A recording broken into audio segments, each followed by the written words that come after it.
നൽകണമേ, വേഗം വരണമേ, സ്നേഹം പകരണമേ, ആത്മാവിലൊന്നു തൊടണമേ.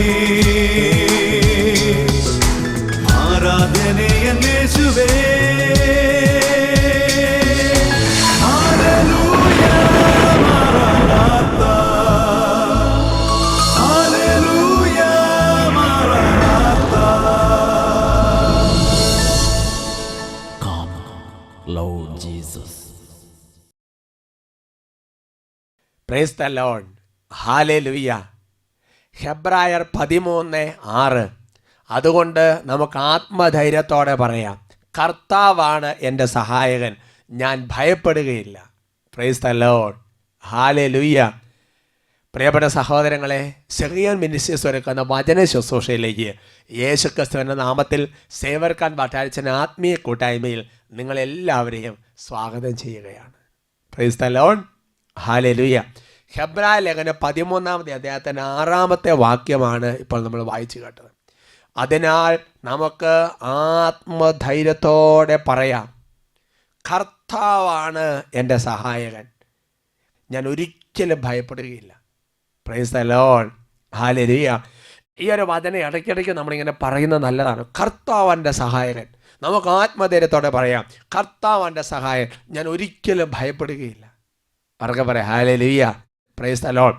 അപകടങ്ങളോ അനർത്ഥങ്ങളോ തടസ്സങ്ങളോ ഞെരുക്കങ്ങളോ ദുർദർശനങ്ങളോ അപവാദങ്ങളോ രോഗപീഠകളോ തിരസ്കരണങ്ങളോ ഒരുപാട് തരത്തിലുള്ള അവസ്ഥകളോടെ കടന്നു പോയെങ്കിലും പ്രിയപ്പെട്ട സഹോദരൻ, ബൈബിളിലെ പ്രവാചകന്മാർ, ബൈബിളിലെ കരുത്തുറ്റ ദൈവം സ്വീകരിച്ച വ്യക്തികൾ അവർ ഭയപ്പെട്ടില്ല. ദാനിയേൽ സിംഹക്കൂടിൽ എറിയപ്പെട്ടപ്പോഴും എരിയുന്ന തീച്ചോൽ എറിയപ്പെട്ട് ഭയപ്പെട്ടില്ല. Praise the Lord. ഹല്ലേലൂയ. അപ്പസ്തോലന്മാർ പീഡനത്തിൻ്റെ കാലഘട്ടത്തിൽ ഭയപ്പെടാതെ പിടിച്ചു നിന്നു. Praise the Lord. ഹല്ലേലൂയ. അതുകൊണ്ട് എൻ്റെ പ്രിയപ്പെട്ട സഹോദരങ്ങളെ, എന്ത് പ്രതിസന്ധി ഉണ്ടായാലും ഈ വാക്ക് പറഞ്ഞു, ഉത്തിതനായ കർത്താവ് പറയുന്നത്, പ്രത്യക്ഷപ്പെട്ടവൾ പറഞ്ഞെന്താ? ഭയപ്പെടരുത്, ഭയപ്പെടേണ്ട, ഞാൻ നിങ്ങളുടെ കൂടെയുണ്ട്. Price the Lord. അത് വളരെ ശരിയാണ് പ്രിയപ്പെട്ട സഹോദരങ്ങളെ. ദൈവഭക്തിയിൽ ആശ്രയിച്ചിരിക്കുന്ന ഒരു വ്യക്തിയാണെങ്കിൽ ജീവിതത്തിൽ പലതരത്തിലുള്ള ക്ലേശകരമായ സഹനങ്ങളിലൂടെ ഞെരുക്കങ്ങളിലൂടെ കടന്നു പോകുമ്പോൾ കർത്താവ് അത്ഭുതകരമായിട്ട് ഇടപെടും. ഒന്നും ഭയപ്പെടേണ്ടതില്ല. ഞാൻ ഓർക്കാണ്, അമ്മണി എന്ന് പറയുന്നൊരു സഹോദരി അട്ടപ്പാടി സിഹിയോൻ ധ്യാന കേന്ദ്രത്തിൽ നിന്ന് സാക്ഷ്യപ്പെടുത്തിയൊരു കാര്യം ഞാൻ ഓർക്കാണ്. അതിപ്പോൾ ഒന്ന് കാണാം. എൻ്റെ പേര് അമ്മിണി ജോസ്, മാങ്കുളത്തിൽ വീട്ടുപേര്. ഞാൻ എറണാകുളം അതിരൂപതയിലെ കീച്ചേരി തിരുക്കുടുംബ ദേവാലയത്തിൽ നിന്ന് വരുന്നു. എനിക്ക് 2015 സെപ്റ്റംബർ മാസം പെട്ടെന്ന് ഒരു പനി വന്നു. ആദ്യം ഒരു ക്ലിനിക്കിൽ കാണിച്ചെങ്കിലും കുറയാതിരുന്നുകൊണ്ട് അടുത്തുള്ള ഹോസ്പിറ്റലിൽ അഡ്മിറ്റ് ചെയ്ത് അവിടെ നിന്ന് എൻ്റെ സ്ഥിതി വഷളായതുകൊണ്ട് എറണാകുളം മെഡിക്കൽ ട്രസ്റ്റ് ഹോസ്പിറ്റലിലേക്ക് കൊണ്ടുപോയി. അവിടെ ചെന്ന് അപ്പോൾ തന്നെ ICUയിലേക്ക് മാറ്റുകയും അവിടെ നിന്ന് വെന്റിലേറ്ററിലേക്ക് മാറ്റുകയും ചെയ്തു. വെന്റിലേറ്ററിൽ എത്തിച്ചോ? യേശുവേ. എന്നിട്ട് അവിടെ ബ്ലഡ് ചെക്ക് ചെയ്തപ്പോൾ എനിക്ക് എലിപ്പനിയാണെന്ന് മനസ്സിലായി. ഡോക്ടർമാർ ഭർത്താവിനോട് എനിക്ക് സീരിയസ് ആണെന്ന് അറിയിച്ചപ്പോൾ തന്നെ സെഹിയോനിലേക്ക് പ്രാർത്ഥന സഹായം ആവശ്യപ്പെട്ടുകൊണ്ട് വിളിച്ചിരുന്നു. ബഹുമാനപ്പെട്ട വട്ടായിൽ അച്ഛനും ബിനോയ് അച്ഛനും മറ്റുള്ള എല്ലാ അച്ഛന്മാരും സിസ്റ്റേഴ്സും സെഹിയോൻ മിനിസ്ട്രി മുഴുവനും എനിക്ക് വേണ്ടി പ്രാർത്ഥിക്കുകയുണ്ടായി. എൻ്റെ ബ്ലഡിൽ യൂറിയയും ക്രിയാറ്റിനും ഒരുപാട് കൂടുതലായിരുന്നു. എനിക്ക് ആഹാരം ഒന്നും കഴിക്കാൻ വയ്യാണ്ടായി. എനിക്ക് ട്യൂബ് എല്ലായിടത്തും ബ്ലഡ് കയ്യിൽ ഞരമ്പ് കിട്ടാത്തതുകൊണ്ട് കഴുത്തിൽ ഒരു ട്യൂബിട്ടാണ് ഇഞ്ചക്ഷനും മരുന്നും ട്രിപ്പും തന്നുകൊണ്ടിരുന്നത്. ആഹാരം കഴിച്ചില്ലെങ്കിൽ ഇനി മൂക്കിലൂടെ ട്യൂബിട്ട് ആഹാരം തരേണ്ടി വരുമെന്ന് അവരറിയിച്ചു.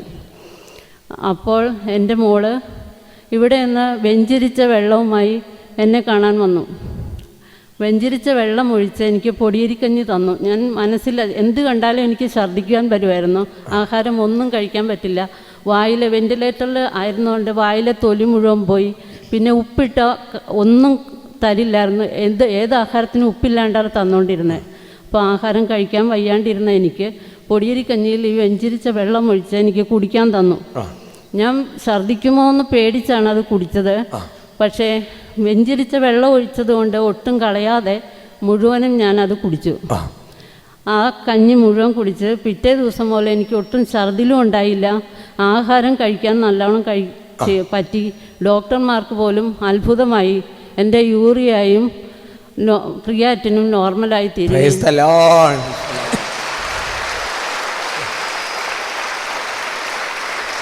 ഹല്ലേലൂയ. നോക്ക സഹോദരങ്ങളെ, വെന്റിലേറ്ററിൽ കിടക്കാണ്. അങ്ങനെ വെന്റിലേറ്ററിൽ കിടക്കുമ്പോൾ ഡോക്ടർ അങ്ങോട്ടോ ഇങ്ങോട്ടോ പറഞ്ഞിരിക്കുന്നൊരു സ്ഥിതിയാണ്. എൻ്റെ സഹോദരങ്ങളെ, മരുന്നൊന്നും ശരീരത്തിലേക്ക് കേൾക്കുന്നില്ല. അപ്പോൾ ഈ സഹോദരിക്ക് ഇങ്ങനെ ഈ വട്ടാരിച്ചനെ വിളിച്ചപ്പോൾ എങ്ങനെ കിട്ടിയത്, അല്ലെങ്കിൽ പിന്നെ ബിനോയച്ചൻ എങ്ങനെ കിട്ടുന്നൊരു ചിന്ത നിങ്ങളുടെ മനസ്സിൽ വന്നിട്ടുണ്ടാവും. അതിന് കാരണം ഇവരുടെ മകള് ഇവിടെ ഒരു സിസ്റ്റർ ആകാൻ വേണ്ടി പഠിച്ചുകൊണ്ടിരിക്കുന്ന കുട്ടിയാണ്. അപ്പോൾ ഞാനെന്നാ സംഭവം ഓർക്കുന്നുണ്ട്. അതായത് അപ്പോൾ അമ്മച്ചീനെ ഒന്ന് കാണാൻ പോകുന്നതിനെക്കുറിച്ച് പറഞ്ഞു വേഗം പൊക്കോളാൻ പറഞ്ഞ്. അപ്പോൾ ഈ വെഞ്ചരിച്ച് വെള്ളം കൊണ്ട് ഞാൻ അറിഞ്ഞിട്ടില്ല കേട്ടോ. അപ്പോൾ നോക്കിയാൽ ആ കുട്ടി ഇവിടെ പഠിക്കുന്ന കുട്ടിയാണ്, ഇവിടെ സിസ്റ്റം പഠിച്ചുകൊണ്ടിരിക്കുന്ന കുട്ടിയാണ്. അപ്പോൾ അവൾക്കറിയാം പിന്നെ എന്താ വെച്ചാൽ ഇവിടെ ഇങ്ങനെ വെഞ്ചിരിപ്പോൾ വിടുതലും അതെല്ലാം കുട്ടി കാണുമല്ലേ. അപ്പോൾ കൊണ്ട് അത് എന്നോട് ചോദിച്ചിട്ടില്ലേ വെഞ്ചരിച്ച് വെള്ളം കൊണ്ട് ഞാൻ അറിഞ്ഞിട്ടില്ല, എപ്പോഴാണ് അറിയണത്. എന്തായത് ആ കുട്ടി വിശ്വാസത്തോടു കൂടി ഇവിടെ നിന്ന് വെഞ്ചരിച്ച് കുറച്ച് വെള്ളം എടുത്തുകൊണ്ടുപോയി. എന്നിട്ട് എന്ത് ചെയ്ത് അവിടെ ചെന്ന് അത് വെച്ച് എന്നിട്ടല്ലേ പൊടിയിരിക്കഞ്ഞിക്കകത്ത് ആ വെഞ്ചരിച്ച് വെള്ളം കൂടെ കുടിക്കാൻ വെച്ചെന്ന് പറഞ്ഞ് ആ സെക്കൻഡ് മുതൽ മാറി. അപ്പോൾ ഡോക്ടേഴ്സ് അത്ഭുതമായിട്ട് പറഞ്ഞല്ലേ.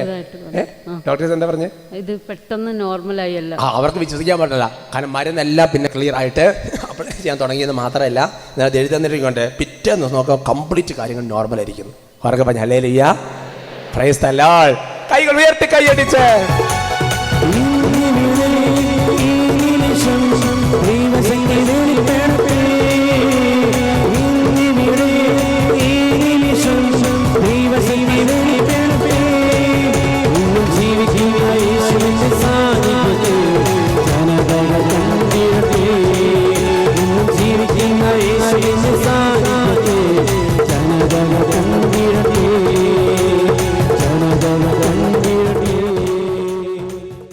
Price the Lord, hallelujah.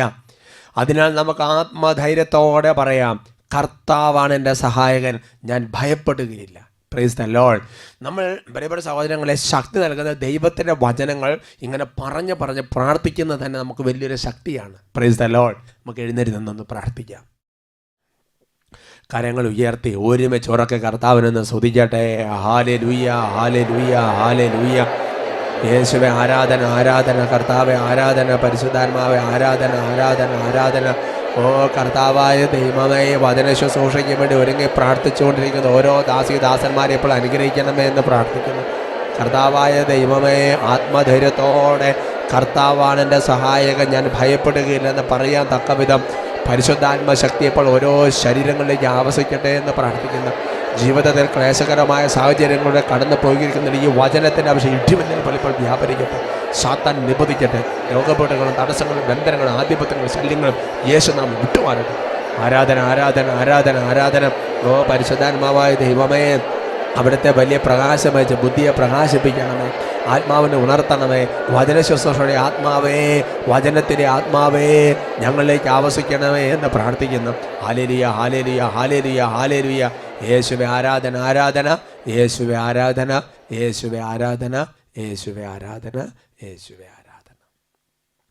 പരിശുദ്ധ അമ്മയോട് ചേർന്ന് നമുക്ക് പ്രാർത്ഥിക്കാം. നന്മ നിറഞ്ഞ മറിയമേ സ്വസ്തി, കർത്താവ് അങ്ങയോട് കൂടെ സ്ത്രീകളിൽ അങ്ങ് അനുഗ്രഹിക്കപ്പെട്ടവളാവുന്നു. അങ്ങയുടെ ഉദരത്തിന് ഫലമായി ഈശോ അനുഗ്രഹിക്കപ്പെട്ടവനാണ്. പരിശുദ്ധ മറിയമേ തമ്പുരാന്റെ അമ്മേ, പാപികളായ ഞങ്ങൾക്ക് വേണ്ടി എപ്പോഴും ഞങ്ങളുടെ മരണസമയത്തും തമ്പുരാനോട് അപേക്ഷിച്ചു കൊള്ളണം. Price the Lord. ഹല്ലേലൂയ. നമുക്കിരിക്കാം. ഇന്ന് നമ്മൾ ചിന്തിക്കുന്ന വിഷയം സഹിക്കുന്നത് എന്തിനു വേണ്ടി. Price the Lord. സന്തോഷത്തോടെ പറഞ്ഞ ഹല്ലേലൂയ. പ്രിയപ്പെട്ട സഹോദരങ്ങളെ, ബൈബിളിൻ്റെ വെളിച്ചത്തിൽ പഠിക്കുമ്പോൾ സഹനത്തെക്കുറിച്ച് പലതരത്തിലുള്ള വെളിപ്പെടുത്തലുകൾ ബൈബിളിലുണ്ട്. പഴയ നിയമത്തിൻ്റെ പശ്ചാത്തലം നമ്മൾ ചിന്തിച്ചു കഴിഞ്ഞാൽ സഹനത്തെ ശരിക്കും പാപത്തിൻ്റെ ഒരു ശിക്ഷയായിട്ടുള്ളൊരു അവതരണം ബൈബിളിലുണ്ട്. ബൈബിളിലെ പ്രവാചകന്മാരുടെ വിവരണങ്ങളിൽ നിന്നാണ് അങ്ങനത്തെ ഒരു ധാരണ ഉയർന്നു വരുന്നത്. ഉദാഹരണം പറഞ്ഞാൽ, ആദ്യ മാതാപിതാക്കന്മാരുടെ പാപം, അതിന് പരിണതപാതകമായിട്ട് ശിക്ഷ. കായാൻ കൊലപാതകമെന്ന് പറയുന്ന ഗൗരവതരമായ പാപം ചെയ്തപ്പോൾ വലിയ തകർച്ച അവൻ്റെ ശിരസിന് മുകളിൽ വന്ന് നിൽക്കുന്ന കാണുകയാണ്. നോഹയുടെ കാലഘട്ടത്തിൽ പാപം, പ്രളയം, അല്ലേ, ബാബേൽ ഗോപുരം പണിതുയർത്തി, പിന്നീട് അതിന് മേൽ തകർച്ച. അപ്പോൾ ദൈവജനം ഇങ്ങനെ പാപം ചെയ്ത് പോകുമ്പോൾ ചില തകർച്ചകൾ അനുവദിച്ച് ചില പ്രത്യേക തരത്തിലുള്ള ശിക്ഷകൾ കൊടുത്ത് ജനത്തെ തിരിച്ചു കൊണ്ടുവരുന്ന ഒരു രീതിയിലാണ് പ്രവാചകന്മാർ അതിനെ അവതരിപ്പിച്ചിരിക്കുന്നത്. ബൈബിളിൽ വീണ്ടും പ്രിയപ്പെട്ട സഹോദരങ്ങളെ, സഹനത്തിന് ഒരു നിഗൂഢത, ഒരു അർത്ഥശൂന്യം, അങ്ങനെയൊക്കെ ബൈബിളിൽ ചില വെളിപ്പെടുത്തലുകൾ സഹനത്തെക്കുറിച്ചുണ്ട്. അത് പ്രവാചകന്മാരുടെ രോധനങ്ങളിൽ നിന്ന് അത് മനസ്സിലാക്കാൻ വേണ്ടി മോശ, ജെറമയ അവർ എന്ത് കാരണം കൊണ്ടാണ് ഇതെന്ന് ചോദിച്ച് ദൈവസം വിലപിക്കുന്നുണ്ട്. ജോബിൻ്റെ സഹനമൊക്കെ അത് സഭാപ്രസംഗൻ്റെ പുസ്തകത്തിൽ സഹനത്തിൻ്റെ നിഗൂഢമായ ചില കാര്യങ്ങളായിട്ടാണ് പറഞ്ഞിരിക്കുന്നത്. വീണ്ടും പുതിയ നിയമത്തിലേക്ക് എത്തി നിൽക്കുന്ന മറ്റൊരു സൂചന എന്ന് പറയുന്നത്, അതായത് പുതിയ ജീവിതത്തിലേക്കുള്ള ഒരു ചവിട്ടുപടിയായിട്ട് സഹനത്തെ അവതരിപ്പിക്കുന്നുണ്ട്. ഒരു പുതിയ ജീവൻ, ഒരു പുതിയ ഉണർവ്. യേശയ്യായും ദാവീദുമൊക്കെ ഈ ഒരു കാര്യം വളരെ ശക്തമായിട്ട് വെളിപ്പെടുത്തുന്നുണ്ട്. ഇസ്രായേൽ മരുഭൂമിയിൽ കഷ്ടതകളോടും ഞെരുക്കങ്ങളോടും സഹനങ്ങളിലൂടെ കടന്നു പോയപ്പോൾ ദൈവം അവരുടെ മനസ്സിനെ പരിശോധിച്ചറിയുകയാണെന്ന് കാനാൻ ദേശത്തേക്കുള്ള പ്രവേശനത്തിന് ഒരു ഒരുക്കമായിട്ടൊക്കെ അതിനെ അവതരിപ്പിച്ചിട്ടുണ്ട്. അല്ലെങ്കിൽ ബൈബിൾ ഒരാൾ സഹിക്കുന്നത് മറ്റൊരാൾക്ക് അനുഗ്രഹത്തിന് കാരണമായി തീരുന്ന വികാരിയസ് സഫറിങ്, അതിനെക്കുറിച്ചും ബൈബിളിലെ സൂചനകളുണ്ട്. ഉറക്കെ പറയാം ഹല്ലേലൂയ. അതാണ് വാസ്തവ ക്രിസ്തീയ സഹനം എന്ന് പറഞ്ഞതുകൊണ്ട് അർത്ഥമാക്കുന്നത്. എന്നാൽ പ്രിയപ്പെട്ട, ഇതൊരു ബാക്ക്ഗ്രൗണ്ടായിട്ട് ഞാൻ പറഞ്ഞതാണ്. എന്നാൽ പ്രിയപ്പെട്ട സഹോദരങ്ങൾ, സഹിക്കുന്നത് എന്തിനു വേണ്ടി എന്നുള്ള ചോദ്യത്തിന് ബൈബിൾ ചില വ്യക്തമായ ഉത്തരങ്ങളുണ്ട്. അതിനെക്കുറിച്ച് പുതിയ നിയമത്തിൽ തിരുവചനം കൊണ്ട് കടന്നു പോയപ്പോൾ എനിക്ക് മനസ്സിലായ ഒരു കാര്യം, സഹിക്കുന്നതിനെക്കുറിച്ച് കിട്ടിയ ഒരു തിരുവചന ഭാഗം വെളിപ്പെടുത്തൽ ഹെബ്രായ ലേഖനത്തിൽ 12-ാമത്തെ അധ്യായത്തിൻ്റെ 7-ാമത്തെ വാക്യമാണ്. അവിടെ അതിനിങ്ങനെയാണ് പഠിപ്പിക്കുന്നത്: ശിക്ഷണത്തിന് വേണ്ടിയാണ് നിങ്ങൾ സഹിക്കേണ്ടത്. മക്കളോട് എന്നതുപോലെ ദൈവം നിങ്ങളോട് പെരുമാറുന്നു. പിതാവിൻ്റെ ശിക്ഷണം ലഭിക്കാത്ത ഏത് മകനാണുള്ളത്? അപ്പോൾ പ്രിയപ്പെട്ട സഹോദരങ്ങളെ, എന്തിനു വേണ്ടിയാണ് സഹിക്കേണ്ടത് എന്നുള്ള കാരണമാണ് വെളിപ്പെടുത്തുക. എന്താണ് കാരണം? ശിക്ഷണത്തിന് വേണ്ടിയാണ് ഒരുവൻ സഹിക്കേണ്ടത്. അപ്പോൾ പഴയ നിയമത്തെ ശിക്ഷയായിട്ടാണ് സഹനമെങ്കിൽ പുതിയ നിയമത്തിൽ അങ്ങനെയല്ല. ശിക്ഷണത്തിന് വേണ്ടിയിട്ടാണ് സഹനം. ശിക്ഷണത്തിന് വേണ്ടിയിട്ടാണ് നിങ്ങൾ സഹിക്കേണ്ടത്.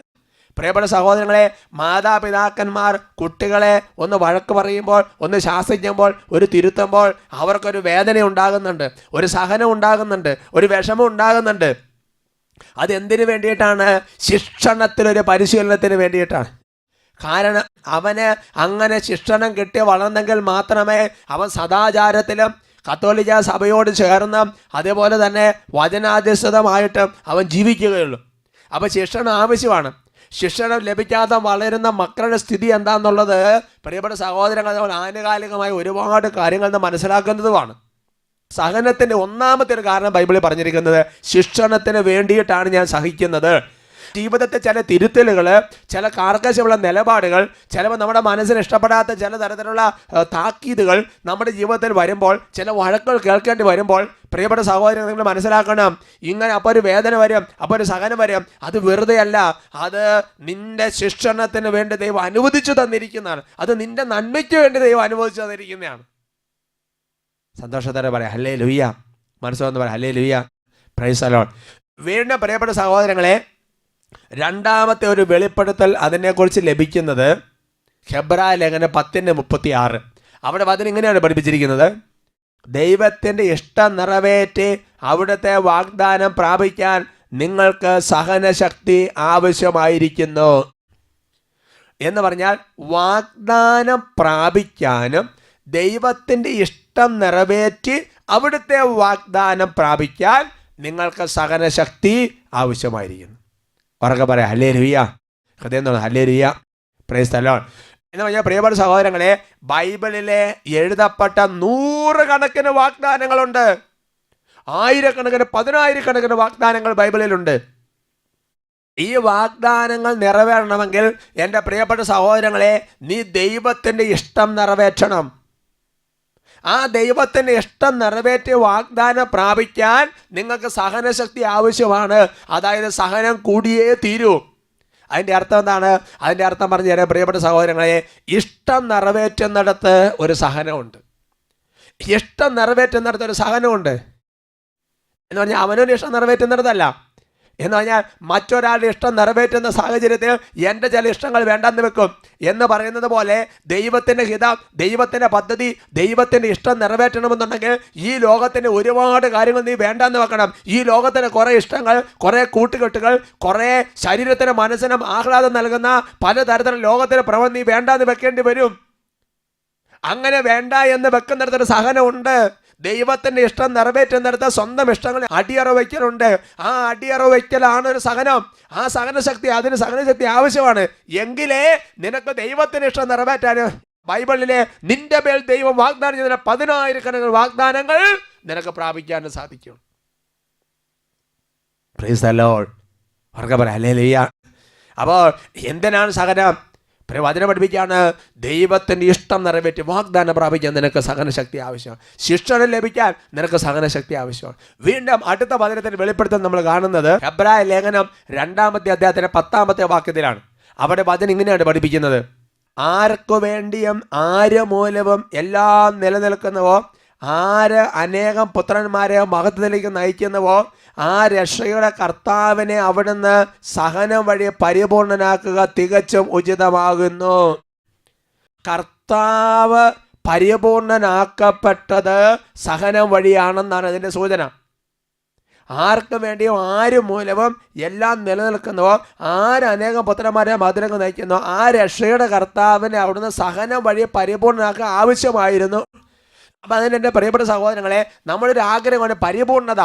അതുകൊണ്ട് ബൈബിൾ പറയുന്നത്, നിങ്ങളുടെ സ്വർഗസ്ഥനായ പിതാവ് പരിപൂർണനായിരിക്കുന്നത് പോലെ നിങ്ങൾ പരിപൂർണനായിരിക്കുവൻ. അപ്പോൾ പരിപൂർണതയ്ക്ക് വേണ്ടി ആഗ്രഹം നിന്റെ ജീവിതത്തിലുണ്ടെങ്കിൽ എൻ്റെ സഹോദരങ്ങളെ, സഹനം വഴിയേ പരിപൂർണതയുള്ളൂ. ദൈവത്തിൻ്റെ വലിയ മഹത്വത്തിലേക്ക് പ്രവേശിക്കണമെന്നുണ്ടെങ്കിൽ നിനക്കൊരു സഹനമുണ്ട്, നിനക്കൊരു പീഡനമുണ്ട്. അതുകൊണ്ട് നിരവധി പീഡനങ്ങളിലൂടെ സഹനങ്ങളിലൂടെയും നിനക്ക് ദൈവരാജ്യത്തെ പ്രവേശിക്കാൻ സാധിക്കുള്ളൂ എന്ന് വചനം വെളിപ്പെടുത്താൻ കാരണം അതാണ്. അതുകൊണ്ട് സഹോദരൻ, നമ്മുടെ എല്ലാവരും ആഗ്രഹം എന്താ? പൂർണ്ണത പ്രാപിക്കണം, പൂർണ്ണത പ്രാപിക്കണം. ഈ പൂർണ്ണത പ്രാപിക്കണമെങ്കിൽ അതിന് കർത്താവ് തിരഞ്ഞെടുക്കുന്ന മാർഗം, പിതാവ് ദൈവം കൽപ്പിച്ചറിയ മാർഗം എന്ന് പറയുന്നത് സഹനത്തിൻ്റെ വഴിയാണ്. അതുകൊണ്ട് തന്നെ സഹനം വഴിയേ നീ പരിപൂർണ്ണത പ്രാപിക്കുകയുള്ളൂ. Praise the Lord. വീണ്ടും പ്രിയപ്പെട്ട സഹോദരങ്ങളെ, സഹനത്തിൻ്റെ വെളിപ്പെടുത്തൽ മറ്റൊരു തിരുവചന ഭാഗമുണ്ട്. അത് നമ്മൾ വായിക്കുന്നത് ഹെബ്രായ ലേഖനം 5-ാമത്തെ അധ്യായത്തിൻ്റെ 8-9 വാക്യങ്ങളിലാണ്. അവിടെ വചനം ഇങ്ങനെയാണ് പഠിപ്പിക്കുന്നത്: പുത്രനായിരുന്നിട്ടും തൻ്റെ സഹനത്തിലൂടെ അവൻ അനുസരണം അഭ്യസിച്ചു. പരിപൂർണനാക്കപ്പെട്ടത് വഴി അവൻ തന്നെ അനുസരിക്കുന്നവർക്കെല്ലാം നിത്യരക്ഷയുടെ ഉറവിടമായി. അപ്പോൾ യേശു ദൈവപുത്രനായിരുന്നിട്ടും സഹനത്തിലൂടെ അനുസരണം അഭ്യസിച്ചു. Price the Lord. അതുവഴി പരിപൂർണനാക്കപ്പെട്ടു. എന്തിനാ? തന്നെ അനുസരിക്കുന്നവർക്കെല്ലാം നിത്യരക്ഷയുടെ ഉറവിടമായി തീരാൻ വേണ്ടിയിട്ട്. അനുസരിക്കുന്നിടത്തൊരു സഹനമുണ്ട്. ഞാനൊരു വൈദികൻ എന്ന നിലയിൽ എൻ്റെ രൂപതയിലെ മെത്രാനെ ഞാൻ അനുസരിക്കുമ്പോൾ, എൻ്റെ അധികാരി അച്ഛനെ ഞാൻ അനുസരിക്കുമ്പോൾ, എൻ്റെ സഹോദരങ്ങളെ, ആ അനുസരണത്തിൽ ഒരു ചെറിയ സഹനമുണ്ട്, ചെറിയൊരു വേദന ഉണ്ടാവാം. Price the Lord. അതുകൊണ്ട് അനുസരണം അഭ്യസിക്കണമെന്നുണ്ടെങ്കിൽ എൻ്റെ പ്രിയപ്പെട്ട സഹോദരങ്ങളെ, നീ സഹനത്തിലൂടെ കടന്നു പോകണം. സഹനത്തിലൂടെ വാസ്തവത്തിൽ നീ അനുസരണമാണ് അഭ്യസിക്കുന്നത്. അതുകൊണ്ട് എൻ്റെ പ്രിയപ്പെട്ട സഹോദരങ്ങളെ, പിതാവായ ദൈവത്തിന് മുമ്പിൽ പുത്രനായ യേശുക്രിസ്തു അനുസരണമുള്ളവനായി തന്നെ താഴ്ത്തിയപ്പോൾ ദൈവം അവനെ ഉയർത്തി. അപ്പം നിനക്ക് വലിയൊരു ഉയർത്തപ്പെടൽ നിന്റെ ജീവിതത്തിൽ ഉണ്ടാകണമെങ്കിൽ നീ എന്ത് ചെയ്യണം? നീ അനുസരണത്തിലൂടെ തന്നെ താഴ്ത്തണം. അങ്ങനെ താഴ്ത്തുന്നിടത്ത് നിനക്കൊരു സഹനമുണ്ട്, നിനക്കൊരു വേദനയുണ്ട്, നിന്റെ ചില കാര്യങ്ങൾ നടക്കാതെ പോകുന്നുണ്ട്, നീ വിചാരിക്കുന്ന കാര്യങ്ങൾ നടക്കാതെ പോകുന്ന ചില അവസ്ഥകളുണ്ട്. ആകെ മറ്റുള്ള ഒന്നിലും ഇടപെടാൻ പറ്റാതെ നിൽക്കുന്ന ചില സാഹചര്യങ്ങൾ വരും. ചില നിർദ്ദേശങ്ങൾ കിട്ടിയാൽ അങ്ങനെ തന്നെയാണ് എൻ്റെ പ്രിയപ്പെട്ട സഹോദരങ്ങളെ. അതുകൊണ്ട് നീ മനസ്സിലാക്കേണ്ട കാര്യം, ഇതുവഴിയെല്ലാം ദൈവം വലിയ ബ്ലെസ്സിങ് നമ്മുടെ ജീവിതത്തിൽ തരുന്നുണ്ട് എന്നുള്ളത്. അപ്പോൾ സഹിക്കുന്നത് എന്തിനു വേണ്ടി? ചില റിയൽ റീസൺസ് ഉണ്ട് അതിന് പിന്നിൽ. ഈ വചനങ്ങളെല്ലാം നൽകുന്ന സൂചന എന്താ? ഈ വചനങ്ങളെല്ലാം നൽകുന്ന സൂചന കൊളോസ്യർ ലേഖനത്തിൽ 1-ാമത്തെ അധ്യായം 24-ാമത്തെ വാക്യത്തിൽ രേഖപ്പെടുത്തിയിട്ടുണ്ട്: നിങ്ങളെ പ്രതിയുള്ള പീഡകളിൽ ഞാൻ സന്തോഷിക്കുന്നു. സഭയാകുന്ന തൻ്റെ ശരീരത്തെ പ്രതി ക്രിസ്തുവിന് സഹിക്കേണ്ടി വന്ന പീഡകളുടെ കുറവ് എൻ്റെ ശരീരത്തിൽ ഞാൻ നികത്തുന്നു. റോമാലേഖനത്തിൽ 8-ാമത്തെ അധ്യായം 17-ാമത്തെ വാക്യം അതിനിങ്ങനെയാണ് പഠിപ്പിക്കുന്നത്: നാം മക്കളെങ്കിൽ അവകാശികളുമാണ്, ദൈവത്തിൻ്റെ അവകാശികളും ക്രിസ്തുവിൻ്റെ കൂട്ടവകാശികളും. എന്തെന്നാൽ അവനോടൊപ്പം ഒരിക്കൽ മഹത്വപ്പെടേണ്ടതിന് ഇപ്പോൾ അവനോടുകൂടെ നാം പീഡ അനുഭവിക്കുന്നു. ഈ രണ്ട് വചനങ്ങളൊന്ന് ചേർത്ത് വെച്ച് കഴിഞ്ഞാൽ പ്രിയപ്പെട്ട സഹോദരങ്ങളെ, യേശു ക്രിസ്തുവിന്റെ സഹനത്തോട് ചേർത്ത് വെച്ച് നമ്മൾ സഹിക്കുമ്പോൾ, പീഡ അനുഭവിക്കുമ്പോൾ, പ്രിയപ്പെട്ട സഹോദരങ്ങളെ, സ്വർഗത്തിൽ കർത്താവിൻ്റെ കൂടെ ഇരിക്കാൻ തക്കവിധം, ഒരിക്കൽ അവനോട് കൂടെ മഹത്വപ്പെടാൻ തക്കവിധം ഇതെല്ലാം ഒരു അനുഗ്രഹമായി മാറ്റപ്പെടും എന്നാണ് ദൈവത്തിൻ്റെ വചനം പൗലോസ് ശ്ലീഹായെ വെളിപ്പെടുത്തുന്നത്. അവർക്ക് പറഞ്ഞു ഹല്ലേലൂയ, പ്രൈസ് ദി ലോർഡ്. അതുകൊണ്ട് എൻ്റെ പ്രിയപ്പെട്ട സഹോദരങ്ങളെ, പാപത്തിൻ്റെ ശിക്ഷയായിട്ട് അതിനെ കാണരുത്. ഇതിനൊരു അർത്ഥമില്ലാത്ത നിഗൂഢമായ സംഗതിയായിട്ട് മാത്രം കാണരുത്. ഒരു പുതിയ ജീവിതത്തിലേക്കുള്ള ഒരു ചുവടുവെടുപ്പായിട്ട് മാത്രം കാണരുത്. പുതിയ നിയമത്തിൽ അതിൽ കുറച്ചുകൂടെ ശക്തമായ ചില അർത്ഥങ്ങളുണ്ട് എൻ്റെ പ്രിയപ്പെട്ട സഹോദരങ്ങളെ. Price the Lord. ഇത് ശിക്ഷണത്തിന് വേണ്ടിയിട്ടാണ്. ഇത് ദൈവത്തിന് ഇഷ്ടം നിറവേറ്റി വാഗ്ദാനം പ്രാപിക്കാൻ വേണ്ടിയിട്ടാണ്. ഇത് അനുസരണം അഭ്യസിക്കാൻ വേണ്ടിയിട്ടാണ്. ഇത് ഒരുപാട് തരത്തിലുള്ള നന്മകൾ നമ്മുടെ ജീവിതത്തിൽ തരാൻ വേണ്ടിയിട്ടുള്ളതാണ്. Praise the Lord. നമുക്ക് എഴുന്നേറ്റെന്ന് പ്രാർത്ഥിക്കാം. കർത്താവേ, ഞങ്ങൾ കേട്ട വചനങ്ങൾ കുടികൊള്ളുന്ന പരിശുദ്ധാത്മാവ് ഞങ്ങൾ ഓരോരുത്തരിലേക്കും നിറയട്ടെ കർത്താവേ. സഹനം വഴി പരിപൂർണരാക്കപ്പെടാൻ, സഹനം വഴി അനുസരണം അഭ്യസിക്കാൻ, സഹനം വഴി കർത്താവെ ശിക്ഷണം സ്വീകരിക്കാൻ, സഹനം വഴി ദൈവത്തിന് ഇഷ്ടം നിറവേറ്റി വാഗ്ദാനം പ്രാപിക്കാൻ, സർവോപരി കർത്താവിനോട് കൂടി സഹിച്ച് സ്വർഗഭാഗ്യം അനുഭവിച്ച് കർത്താവിൻ്റെ മഹത്തിൽ പങ്കുചേരാൻ തക്കവിധം കർത്താവെ അവിടുത്തെ പരിശുദ്ധാത്മാവ് വെച്ച് ഞങ്ങളെ ശക്തിപ്പെടുത്തണമേ. ഉറക്കെ സ്തുതിക്കട്ടെ. Hallelujah, hallelujah. ഓ കർത്താവേ, ചെറിയവരുടെ പ്രാർത്ഥന എവിടെ കാണണമേ, ഈ ദാസന്മാരുടെ പ്രാർത്ഥന എവിടുന്ന് കാണണമേ. പരിശുദ്ധാത്മ വചനങ്ങൾ ഓരോന്നും പക്ഷി കൊത്തിപ്പെറുക്കാതെ കർത്താവ് വേലേറ്റ് വാടാതെ വ്യഗ്രത ഞെരുക്കാതെ ക്ഷമയായി മാറട്ടെ കർത്താവേ. ആരാധന, ആരാധന, ആരാധന, ആരാധന, ആരാധന, ആരാധന, ആരാധന, ആരാധന, ആരാധന. Price the Lord. സഹനത്തിൽ വളരുക, സ്വർഗത്തിൽ വെച്ച് കാണാം.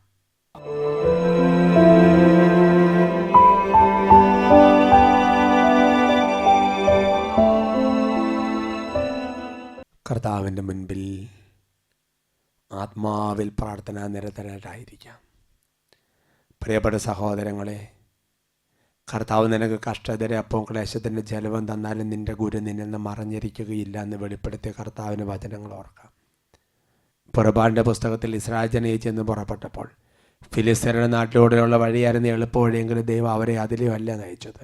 ചെങ്കടലിന് നേരെ നയിച്ച ദൈവത്തിൻ്റെ വചനങ്ങൾ മനസ്സിൽ സൂക്ഷിക്കാം. കഷ്ടത നമ്മുടെ ജീവിതത്തിൽ സഹനശീലം പ്രദാനം ചെയ്യുമെന്നുള്ള വചനങ്ങൾ ഓർക്കാം. പ്രിയപ്പെട്ട മകനെ, മകളെ, ദൈവം നിന്നെ പലതരത്തിലുള്ള കഷ്ടതകളോടും ഞെരുക്കങ്ങളും കടത്തിവിടുമ്പോൾ നിനക്ക് വലിയ സഹനശക്തി ലഭിക്കുകയാണ്.